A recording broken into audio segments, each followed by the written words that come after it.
성경 인물 탐구 감초열전. 자, 누구나 아는 성경 속 인물이 아닌 엑스트라같이 살짝 등장하는 성경 인물들을 만나보는 시간입니다. 예. 오늘 두 번째 시간이에요, 목사님. 오늘 두 번째 시간인데요. 네. 제가 사실 이분은 안 하려고 했어요. 왜냐하면 네. 제가 개인적으로 너무 좋아하고 존경하는 분이어서 네. 그동안 몇 번 했거든요. 아하, 이분 이야기를. 네. 그게 엑스트라지만 정말 좋아하는 분인데 네. 기억나실지 모르겠어요. 두기고. 두기고. 네. 근데 제가 요 분을 이제 굳이 안 하려고 하다가 네. 한 이유가 요즘에 이제 원격 설교 많이들 경험하고 온라인 계시지 설교. 않습니까? 네. 이 원격 설교의 원조가 사실은 이 두기고라고 할 수 있거든요. 오, 그렇게 볼 수 있겠네요. 본인이 설교자는 아닌데 네. 예, 본인이 랜선 역할을 한 거죠. 요즘으로 말하면. 맞아. 요즘에 여기저기 편지 들고. 그러게요. 네. 이 랜선 때문에 이게 가능한 거잖아요. 네네. 제일 먼저 등장하는 거는요. 사도행전 20장 4절에서 바울 전도팀의 명단이 나오는데 그때 아시아 사람 두기고라는 인물이 등장합니다. 네. 성경 전체에 한 5번 나오는 분이시고요. 네. 이때 사도행전에 한 번, 그냥 사도행전에서 한 번 명단에만 나왔던 네. 분이에요. 그리고 이제 이분이 어디 나오냐면 바울의 편지들에 나옵니다. 바울 하면 떠오르는 게 편지잖아요. 그렇죠? 바울 서신 그쵸. 이렇게 떠오르잖아요. 예. 바울은 사실 당대에 생각해 보면 지금 우리가 생각할 때는 신약 시대 교회가 세워질 때 가장 뭔가 독보적인 역할을 했을 것 같지만 그렇지는 않을 거예요. 왜냐하면 바울 서신을 잘 읽어봐도 바울과 비슷한 사역을 한 여러 사도들이 그 시대에 있었던 것 같아요. 그리고 바울 못지않게 아마 사역을 한 사도들도 있을 거예요. 그러나 기록이 남겨지게 된 건 바울이에요. 왜냐하면 바울은 편지를 쓴 사람이었거든요. 네. 그리고 이 바울의 편지가 당대에는 사실 여러 사도들이 함께 교회를 세워갔지만 그 이후에 이 기독교 공동체가 흔들릴 때마다 공동체를 붙들어주고 세워주는데 가장 큰 역할을 한 거는 사실은 바울보다도 네. 바울의 편지라고 할 수 있어요. 예, 교회가 정말 뭐 중세 시대에 타락했을 때도 그 타락한 중세 교회를 돌이켜서 종교 개혁을 이끈 것도 바울이 쓴 로마서였던 거죠. 그렇게 이 바울의 편지들이 정말 교회 역사에서 중요한 역할을 하게 되는데요. 네. 이 글이 편지라는 게 중요해요. 이거는 절대 바울은요, 내가 이제부터 성경 써야겠다 이런 생각으로 쓰지 않아요. 바울의 글들 보다 보면 예를 들면 고린도전서 같은 데에도요. 내가 이런 것에 대해서는 주께 받은 것이 없지만 예수님이 말씀하신 게 아니지만 그렇지만 내 의견에는 이러하노니 이런 식으로 내 네. 생각에는 이렇게 표현할 때가 있거든요. 이거는요, 바울이 만약에 자기가 지금 쓰고 있는 글이 뭐 어떤 종교적 교리서라고 생각하면 쓸 수 없는 표현이에요. 네. 내 생각 이런 건 편지기 때문에 가능한 표현들이거든요. 자, 바울이 왜 이렇게 편지를 많이 썼는가 생각해 보면 두 가지 정도 이유가 있어요. 첫 번째는요. 교회에 어떤 문제가 생긴 거예요. 그렇죠. 긴급히 네. 해결해야 할 문제가 생긴 거예요. 그런데 지금 바울이 당장 지금 다른 일을 하고 있으니까 갈 수가 없어. 먼저 편지부터 보내는 거죠. 네. 예를 들면 바울은 터키의 에베소 지역에서 교회를 세우고 있는데 고린도 교회에 막 문제가 발생을 했어요. 고린도 교회에 발생한 문제를 해결은 해야겠는데 당장은 지금 이 에베소 교회에서의 사역이 너무나 중요한 시점이에요. 네. 그럴 때 고린도 전서를 쓰게 되는 거죠. 또 뭐 갈라디아서나 로마서 같은 경우도 다 지금 당장 바울이 가지는 못하지만 일단 먼저 보내놓고 네. 이런 편지에는 이런 말들이 들어가는 거죠. 내가 곧 간다. 고린도전서에도 기다려라. 로마서에도 보면 내가 곧 갈 겁니다라는 표현이 다 들어 있습니다. 이런 경우가 교회의 문제 때문에 쓴 경우가 있는가 하면 반대로 교회에 문제는 없는데 네. 바울한테 문제가 생겼어요. 그렇죠. 바울이 감옥에 있는 거죠. 이제 에베소서나 골로새서나 빌립보서나 이런 편지들 같은 경우에는요. 이 교회에 어떤 문제가 있어서 편지를 쓴 게 아니라 바울이 감옥에 있으니까 그 교회에 뭔가 설교가 필요한데 바울의 가르침이 필요한데 바울이 뭐 천천히 가도 갈 수만 있으면 편지를 굳이 안 쓰겠는데 잡힌 몸이다 예, 보니. 지금 갈 수가 없고 기약이 없으니까 원격으로 원격. 설교문을 보내는 거죠. 설교문을 써서 보낸 거라고 할 수 있어요. 그러면 이제 받은 교회에서는 평소에는 아마 이 교회들은요. 이 유대교의 회당 예배처럼 몇 명의 설교자가 이렇게 설교를 한다든지 네. 아니면은 이 가정교회에서는 이 어떤 특정한 설교자보다도 서로 이렇게 돌아가면서 네. 같이 하나님 말씀을 나누고 우리로 치면은 어떤 뭐 속회나 구역 예배 네. 비슷한 느낌으로 진행이 되었을 텐데 바울의 편지가 도착하면 편지를 읽는 것으로 네. 이제 설교를 대체, 대신하는 네. 거예요. 이게 그 시대에 뭐 특별히 바울만 그랬던 건 아닌 것 같고요. 히브리서 같은 경우도 완전 편지의 형태를 띠고 있지만 설교문이거든요. 네. 딱 한 편의 설교문이에요. 히브리서를 처음부터 끝까지 쭉 읽으면 한 40분 정도 한 편의 설교문. 네. 요한계시록도 설교문이거든요. 요한계시록에 보면 이런 말씀이 있습니다. 1장 3절에 이 예언의 말씀을 읽는 자와 듣는 자들과 이게 우리 개역 성경에는 지금 듣는 자와 이렇게 번역됐는데 네. 원래 원어에 보면 복수로 돼 있어요. 읽는 자는 단수고 듣는 자들. 그래서 복수. 네. 쉬운 성경이나 뭐 표준세 번역, 현대인의 성경 다른 번역본들은 다 네. 이거를 읽는 자, 듣는 자들. 오. 그리고 그 가운데 기록된 것을 지키는 자들은 복이 있나니 이렇게 돼 있어요. 설교처럼 한 분이 대표로 읽는군요. 그렇죠. 예. 읽는 자가 있고 다 듣는 청중이 자들이 있고. 있었던 예. 거예요. 이게 이제 말하자면 원격 설교였던 거예요. 원격 그렇군요. 설교. 네. 요즘에 이제 이 코로나 때문에 원격 설교를 하는 교회들이 많잖아요. 네. 인터넷 영상을 사용하기도 하고 또 어떤 교회는 이 가정에서 가정 예배 드릴 수 있도록 설교문하고 순서지를 이렇게 설교문을 작성해서 나눠주기도 하는데요. 네. 설교자가 회중과 함께 있지 않은 거죠, 사실은. 그런 상황에서 회중이 설교자의 설교를 듣는 이런 원격 설교가 1세기에 이미 1세기에 많이 있었던 걸 볼 수 있고 가장 대표적인 사람이 바로 바울이었던 거죠. 네. 편지를 이용하는. 그래서 제가 생각할 때는요.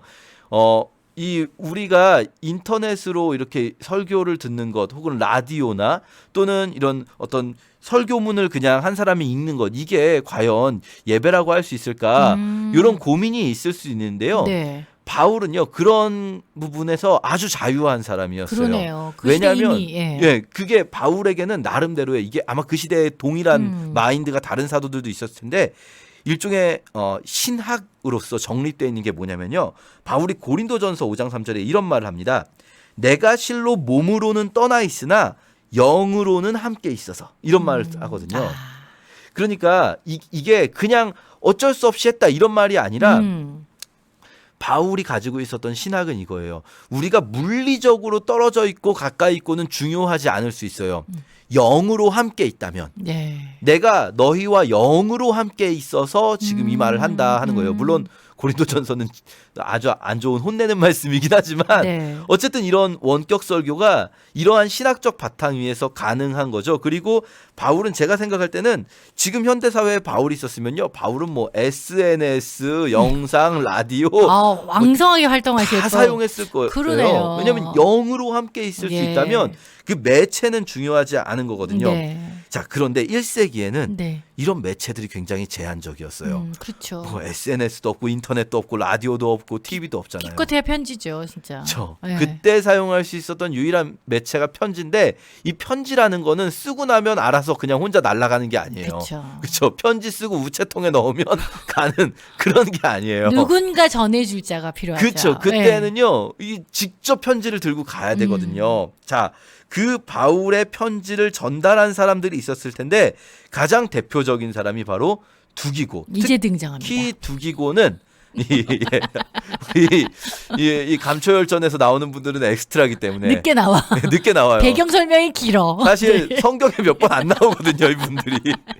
어쨌든 나오셨어요, 네, 두기고 드디어 그분. 나왔어요. 네. 에베소서와 골로새서, 디모데후서, 디도서의 전달자입니다.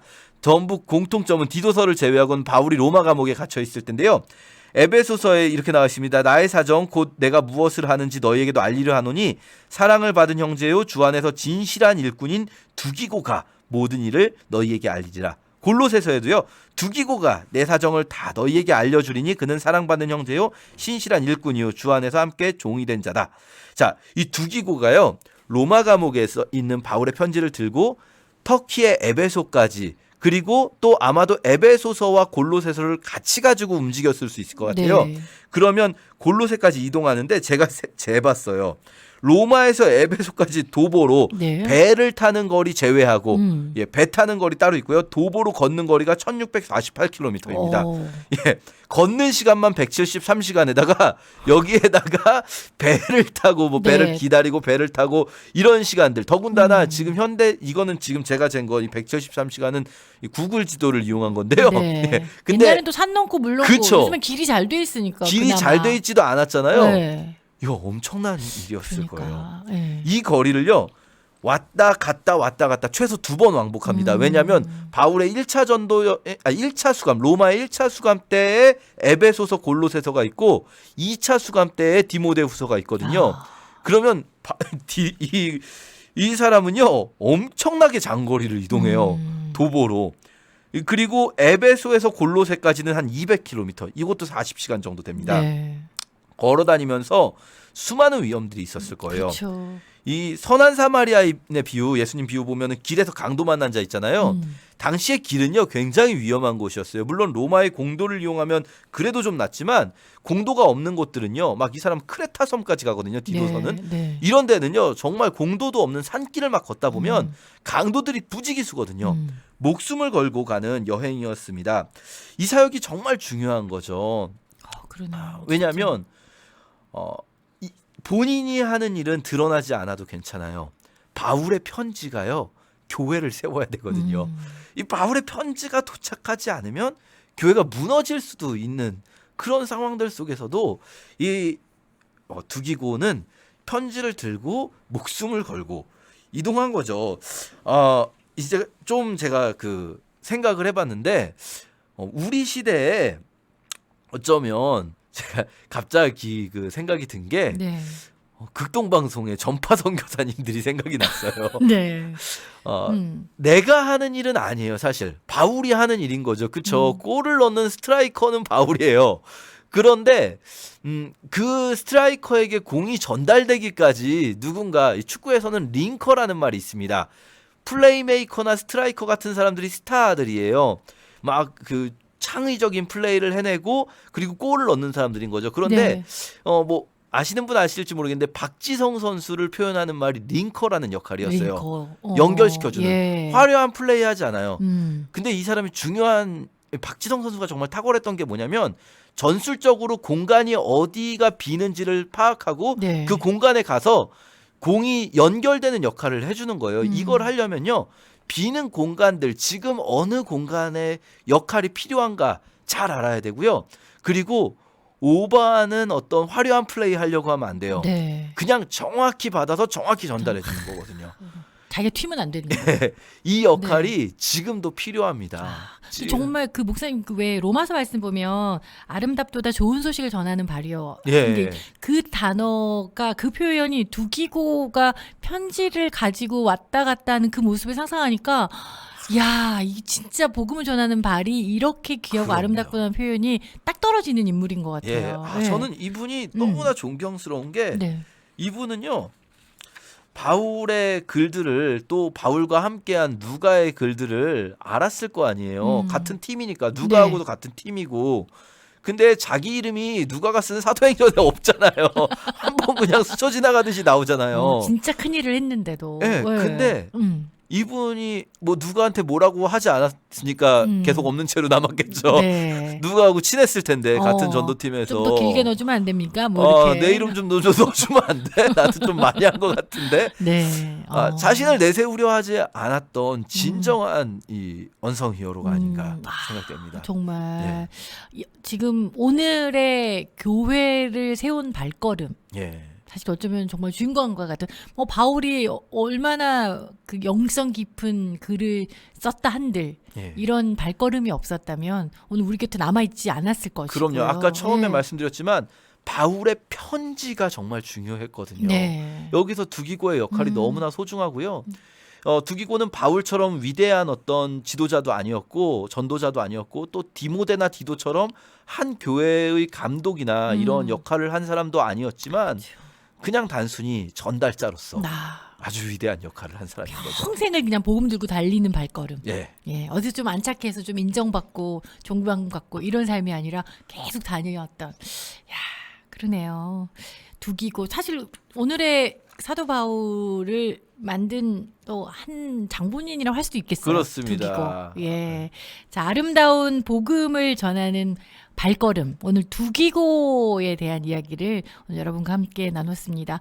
누구나 다 주인공이 되고 싶고 사실 누구나 다 한 자리 하고 싶은 마음이 우리 안은 다 있지만 그렇죠. 복음을 위해서 그 험한 길을 마다하지 않고 다녔던 두기고의 모습을 오늘 우리가 좀 본받을 수 있으면 좋겠네요. 그렇습니다. 아, 저는요, 이분 생각할 때마다 막 가슴에 복받쳐 오르고 내가 정말 이 두기고와 같은 사역을 평생 하고 싶다. 이런 생각하거든요. 네. 내가 전달되는 게 아니라 말씀이 전달되면 되는 거니까요. 맞습니다. 네.